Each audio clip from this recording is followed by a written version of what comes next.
Ball three. Yo, so as you all know, DiJonai Carrington has been traded to the Minnesota Lynx, right? Last year's most improved player. So this is a great trade for her and her archetype.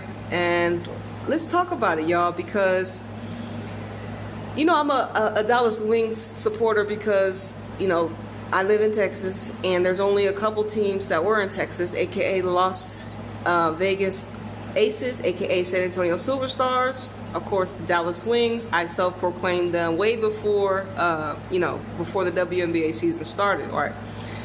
And of course DiJonai was a part of the Wings team. Currently Dallas is what? Damn shame. 8-24 right now. 8-24. Okay, so DiJonai, most improved player from last year, right? Ended up being on the Wings team. As you all know, we already cracked the back of the Dallas head coach.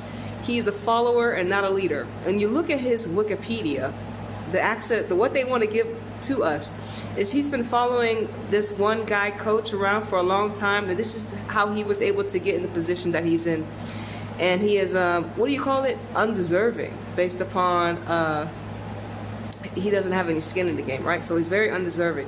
And then you get handed a team which has a very hyped, not a very hyped player, I shouldn't say that. Now, I don't know the girl Paige like that. I know she came from UConn, but I know that the outside of Dallas has a lot of hype infrastructure behind it. But when it comes to sport, you need to be able to play the game. Hype outside basketball does not help you win, as you can see, 8-24. Now, let's get off that Wings, because they're all about building outside of football. Unfortunately, the foundation, aka the leadership, the head coach, doesn't have the fundamental understanding to actually lead a proper team. When you have a young group and you don't have a great positive coach with the backing, aka experience, it is going to fall flat on it. It's going to fall to 8-2, 8-24 right now. So now, when I saw that, when I saw that Minnesota traded for her, I was like, hold on now. I stepped back. I watched everything. I was like, okay, let me see what's going to go down. See how how her energy reacts and responds to Minnesota, and how Minnesota ultimately, takes her energy in, right? And y'all received her very well. I've been seeing lots of beautiful things about the new acquisition of Miss DiJonai Carrington. Now, I wanted to talk about her archetype, and as you all know, this, like we say, sport is ritual. We are able to see a reflection. When you look into these games, when you look into these players' stories, these archetypes, to their blueprints, you start to, especially in the WNBA, especially because there's so many black women, and all their stories are very impactful because they all carry a certain type of blueprint within them. DiJonai is very obvious to see, from being the most improved player, now being in a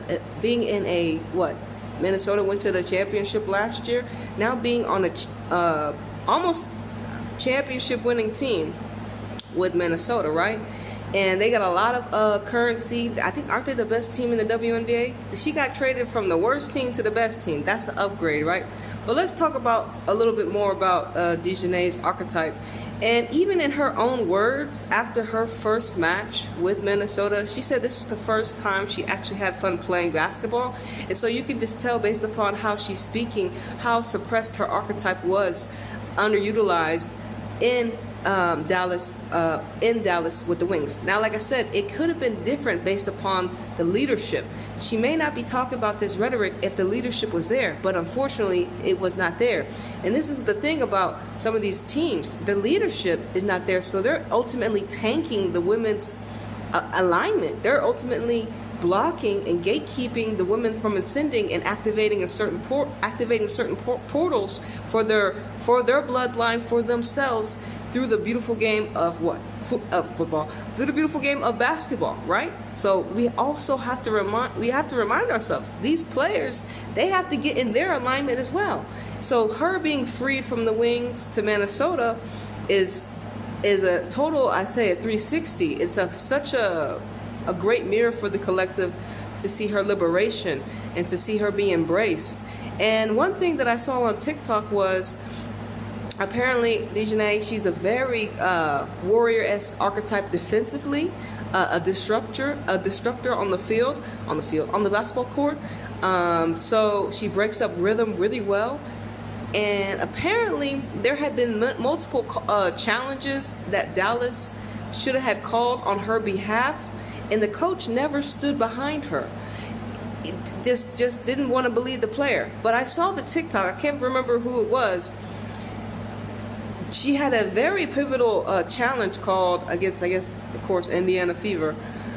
And the coach ended up, challenging based upon DiJonai's energy exchange with her on the court, and that was overturned. Now, it just showed literal and manifestation form what type of space she is in now. She's being supported and she's being heard for her contributions on the court, and obviously she's very influential off the field as well. You know what I'm saying? And the fact that she's the fact that she's a player that is most improved as well shows you also that she has been putting